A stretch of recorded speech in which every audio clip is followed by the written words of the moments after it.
नमस्ते मित्रांनो, माहितीचा अधिकार वापरून आपण प्रश्न विचारू शकतो का एखाद्या माहिती अधिकाऱ्याला? जर तुम्ही माहितीचा अधिकार काढला आणि त्याच्यामधील कलम 2 सेक्शन 2 आणि त्याच्यामधील क्लॉज एफ आणि जे हे दोन क्लॉजेस तुम्ही वाचला तर तुम्हाला तुमच्या प्रश्नाचं उत्तर मिळून जाईल की आपण माहितीच्या अधिकारामध्ये प्रश्न विचारून माहिती घेऊ शकतो. आता सेक्शन 2F किंवा कलम 2F मध्ये काय सांगितलेलं आहे की माहिती म्हणजे काय, इन्फॉर्मेशन म्हणजे काय, इन्फॉर्मेशनची व्याख्या दिलेली आहे.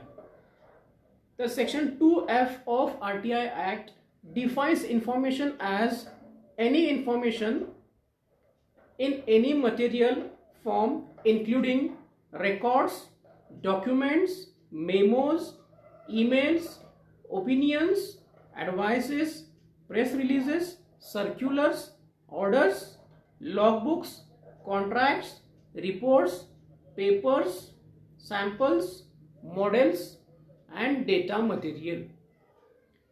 तर हे सगळं माहिती ह्या व्याख्येमध्ये बसतं. त्यामुळं एखाद्यानं अशा प्रकारची माहिती मागवली तर ती दिली गेली पाहिजे. मग ती माहिती इलेक्ट्रॉनिक स्वरूपामध्ये असेल किंवा हार्ड कॉपी किंवा पेपरच्या स्वरूपामध्ये असेल, तुम्हाला ती माहिती देणं हे त्या माहिती अधिकाऱ्यावरती बंधनकारक आहे. आता पुढचा सेक्शन जो आहे तो आहे सेक्शन 2J माहितीच्या अधिकारामधला. त्याच्यामध्ये असं सांगितलेलं आहे की राईट टू इन्फॉर्मेशन म्हणजे काय. वरती आपण इन्फॉर्मेशन म्हणजे काय बघितलं सेक्शन 2F मध्ये, आणि 2J मध्ये तुम्हाला बघायचं आहे राईट टू इन्फॉर्मेशन म्हणजे काय. तर सेक्शन 2J मध्ये काय सांगितलेलं आहे, right to information means the right to information accessible under this act which is held by or under the control of any public authority.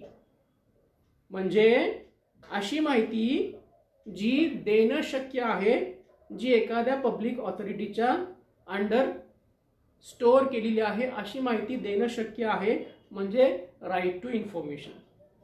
आता प्रश्न वाचून किंवा प्रश्न विचारून आपण माहिती घेऊ शकतो का, याचं उत्तर हवं असेल तर आपल्याला सेक्शन 2F आणि 2J याचं कॉम्बिनेशन करावं लागतं आणि मग आपल्याला आपलं उत्तर हे मिळतं.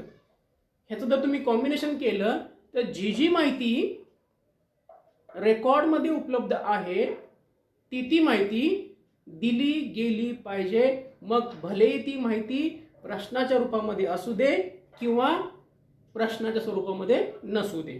उदाहरणार्थ, मी जर एखाद्या सरकारी ऑफिसमधून, सरकारी कार्यालयामधून एखादा कागद मागवला तर तो देणं माझ्या माहिती अधिकाऱ्यांच्यावरती बंधनकारक आहे.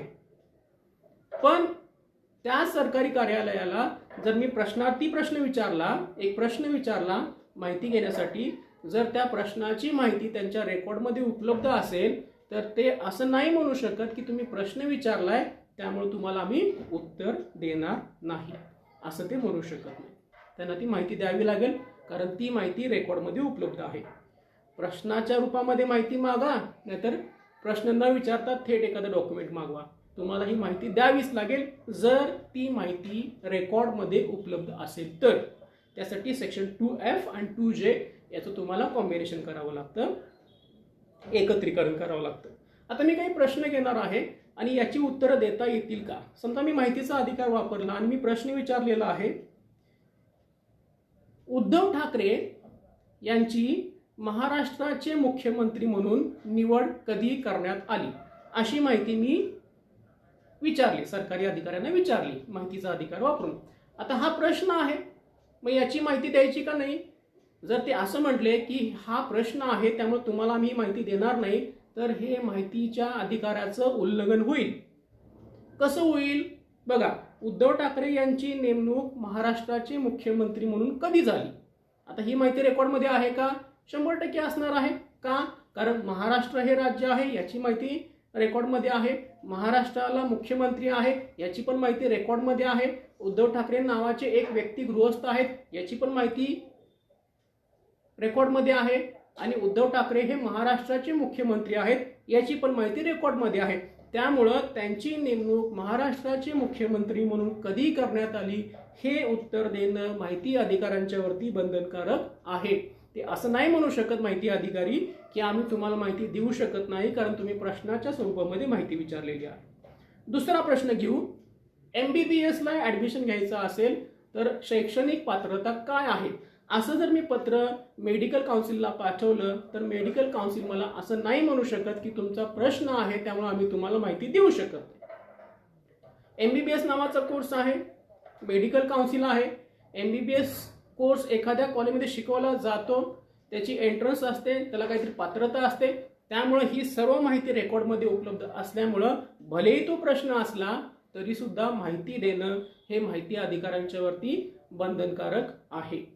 जर मी अशा एखाद्या कोर्सची माहिती मागवण्याचा प्रयत्न केला जो कोर्स महाराष्ट्रामध्येच नाही तर अशा वेळेला माहिती देणं त्यांच्यावरती बंधनकारक नाहीये, कारण तो कोर्सच महाराष्ट्रामध्ये देशामध्ये उपलब्ध नाही.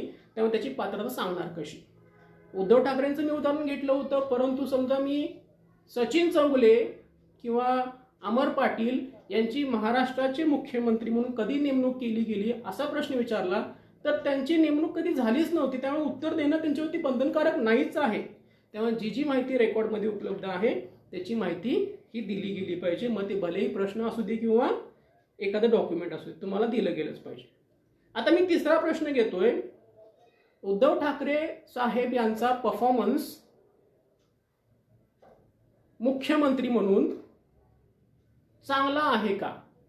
उद्धव ठाकरे यांची कामगिरी मुख्यमंत्री म्हणून चांगली आहे का? असा जर मी प्रश्न विचारला माहितीच्या अधिकारामध्ये तर याचं उत्तर देणं शक्य नाहीये, कारण हे सब्जेक्टिव्ह आहे. याचं उत्तर द्यायचं कसं? कारण ही माहिती रेकॉर्डमध्ये उपलब्ध नाही आणि उपलब्ध असू शकत नाही. कोण कसा परफॉर्मन्स देतं ह्याची माहिती आपल्याला देता येऊ शकत नाही, कारण ती उपलब्ध असणारच नाही. त्यामुळं उद्धव ठाकरे साहेब यांचा मुख्यमंत्री म्हणून त्यांची कामगिरी कशी आहे असा जर प्रश्न तुम्ही माहितीच्या अधिकारामध्ये विचारला तर त्याचं उत्तर तुम्हाला दिलं जाऊ शकत नाही, कारण हा सब्जेक्टिव्ह आहे. एखादा चित्रपट आहे तो चांगला आहे का वाईट आहे असा जर प्रश्न विचारला याचं उत्तर काय देऊ शकतो आपण? याचं उत्तर देऊ शकत नाही, कारण ते सब्जेक्टिव्ह आहे. एखाद्याला आवडेल किंवा एखाद्याला आवडणार नाही. एखादा व्यक्ती चांगला दिसतो का वाईट दिसतो याचं उत्तर आपण काय देणार आहोत? काही लोकांना तो चांगला दिसत आहे असं वाटेल, काही लोकांना तो वाईट दिसतो असं वाटत असेल. त्यामुळे हे सब्जेक्टिव्ह आहे. त्यामुळं ह्या प्रश्नाचं उत्तर दिलं जाऊ शकत नाही. दुसरा आपण घेऊ प्रश्न. IIT मधील विद्यार्थी किंवा JNU मधले विद्यार्थी नोबेल पुरस्कार जिंकतील का? आता याचं उत्तर कसं देणार आम्ही आताच? त्याची माहिती उपलब्ध नाहीये, असू शकत नाही. भविष्यामध्ये काय होईल माहित नाही. आतापर्यंत IIT मधून किंवा JNU मधून जे मुलं बाहेर पडली त्यापैकी काही लोकांनी जर नोबेल अवॉर्ड जिंकला असेल तर त्याची माहिती देता येईल, पण भविष्यामध्ये ते जिंकतील का किंवा त्यांची नावं काय असतील हे आपण आता सांगू शकत नाही. तिसरा एक प्रश्न घेऊ. कोल्हापूरचे कलेक्टर कोल्हापूर जिल्ह्याची प्रगती करतील का? आता ह्या पण प्रश्न कसा आहे? हायपोथेटिकल आहे. भविष्यामध्ये काय होईल ह्याची माहिती आज कशी उपलब्ध असू शकते. त्यामुळे अशा प्रकारची तुम्ही माहिती मागवायचा प्रयत्न केला तर तुम्हाला माहिती देऊ शकली जाणार नाही. त्यामुळं जो प्रश्न विचारलेला आहे त्याची माहिती रेकॉर्डमध्ये उपलब्ध असेल तर ती देणं बंधनकारक आहे. या बाबतीमध्ये मला संजय जाधव साहेब रवींद्र जाधव साहेब जे स्टेट इन्फॉर्मेशन कमिशनर होते महाराष्ट्राचे, त्यांचं मला एक जजमेंट सांगायचं आहे. त्यांनी स्पष्ट असं म्हटलं होतं, the PIO that is Public Information Officer should have made efforts to provide the information asked for instead of rejecting the application on the ground that the applicant had asked questions. म्हणजे रवींद्र जाधव साहेब काय म्हणतात, फक्त त्या ऍप्लिकंटनं अर्जदारानं माहितीच्या अधिकारामध्ये प्रश्न वापरून माहिती मागवलेली आहे म्हणून तो अर्ज तुम्ही रिजेक्ट करू नका. पहिल्यांदा चेक करा ती माहिती रेकॉर्डमध्ये उपलब्ध आहे का, असेल तर ते देऊन टाका. त्याच्यानंतर Shailesh Gandhi chief central information commissioner, हे पण काय म्हटले होते, the right to act, the right to information, कायद्यामध्ये प्रश्नाचं उत्तर देऊ नका असंही नमूद नाही आणि प्रश्नाचं उत्तर द्या असंही नमूद नाही. त्यामुळं ते काय म्हणतात, right to information act does not state that the queries must not be answered not does it stipulate that the prefixes such as why, what, when, whether cannot be used. प्रश्न विचारला तर उत्तर द्या असंही नमूद नाहीये त्या कायद्यामध्ये आणि प्रश्न विचारला तर उत्तर देऊ नका असंही नमूद नाहीये. त्यामुळे आपण कुठलं प्रिन्सिपल वापरलं पाहिजे, प्रश्न विचारा किंवा आणि काही विचारा, जर त्याची माहिती रेकॉर्डमध्ये असेल तर दिली गेली पाहिजे. त्यामुळं माहितीचा अधिकार हा लिबरल व्ह्यूमध्ये कन्स्ट्रक्ट केला पाहिजे आणि त्याचा अर्थ लिबरल व्ह्यूमध्ये लावला पाहिजे. एखादी माहिती प्रश्नार्थी स्वरूपामध्ये विचारलेली आहे आणि ती माहिती रेकॉर्डमध्ये उपलब्ध नसली तरी सुद्धा इन्फॉर्मेशन ऑफिसर जे असतात, पब्लिक इन्फॉर्मेशन ऑफिसर, यांनी उत्तर दिलं पाहिजे आणि स्पष्टीकरण दिलं पाहिजे की आम्ही उत्तर का नाही देऊ शकत. इतका सुंदर कायदा आहे. त्यामुळे प्रश्न विचारले म्हणून तुमचा जर माहितीचा अधिकार नाकारला जात असेल, प्रोव्हाइडेड जर त्याचं उत्तर उपलब्ध असेल रेकॉर्डमध्ये, तर तुम्ही फर्स्ट अपील, सेकंड अपील करू शकता आणि त्या माहिती अधिकाऱ्याला दंड पण लावला जाऊ शकतो. आपले अधिकार ओळखा. माहितीचा अधिकार अतिशय सुंदर अधिकार आहे. फर्स्ट अपील कसं करायचं, सेकंड अपील कसं करायचं, दंड किती लागतो, स्टॅम्प कितीचा लावायला लागतो, आर्ग्युमेंट कसं केलं पाहिजे, ड्राफ्टिंग कसं केलं पाहिजे, याच्यावरती मी पुढच्या व्हिडिओमध्ये बोलणार आहे. थँक्यू.